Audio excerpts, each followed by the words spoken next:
जरा सोचो, लोग तुम्हें कंधा दे रहे हैं और तुम पहली बार बिल्कुल खामोश हो। कब्र बंद होती है, लेकिन असल कहानी अब शुरू होती है। जिस जिस्म को तुमने दुनिया में संवारा, आज वो मिट्टी के हवाले है। दुनिया की आवाज़ें बाहर रह जाती हैं और सवाल अंदर शुरू हो जाते हैं। वहाँ ना दोस्त काम आते हैं, ना रिश्ते, सिर्फ तुम्हारे आमाल।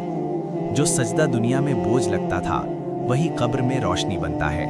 और जो सजदा अजीज था, कब्र उसके लिए माँ की गोद बन जाती है। यहाँ जिंदगी खत्म होती है, वहाँ हिसाब शुरू होता है। अभी वक्त है, जब तक सांस चल रही है, अल्लाह को मना लो, क्योंकि कब्र नसीहत नहीं करती, कब्र फैसला करती है। मैं तुम्हें डरा नहीं रहा, मैं तुम्हें जगा रहा हूँ। जरा सोचो, वक्त कितना कीमती है। जो एक लम्हा गुजर गया, वो दोबारा नहीं आता। तुम्हारे आमाल आज छोटे लगते हैं, लेकिन कब्र में हर अमल का असर है। दुनिया की खुशियाँ वक्ती हैं, लेकिन कब्र की हकीकत दायमी। हर नमाज, हर दुआ, हर सच्चाई रोशनी है कब्र में। जो तुमने नज़रअंदाज किया, वो कब्र में सवाल बन जाता है। दुनिया के मशगले इंसान को अल्लाह से दूर ले जाते हैं। कब्र में हर इंसान तन्हा है, सिर्फ आमाल साथ होते हैं। जो दिल में खौफ खुदा नहीं लाया, वो कब्र में लरसता है। मोहब्बत और दुआ कब्र में सुकून देती है।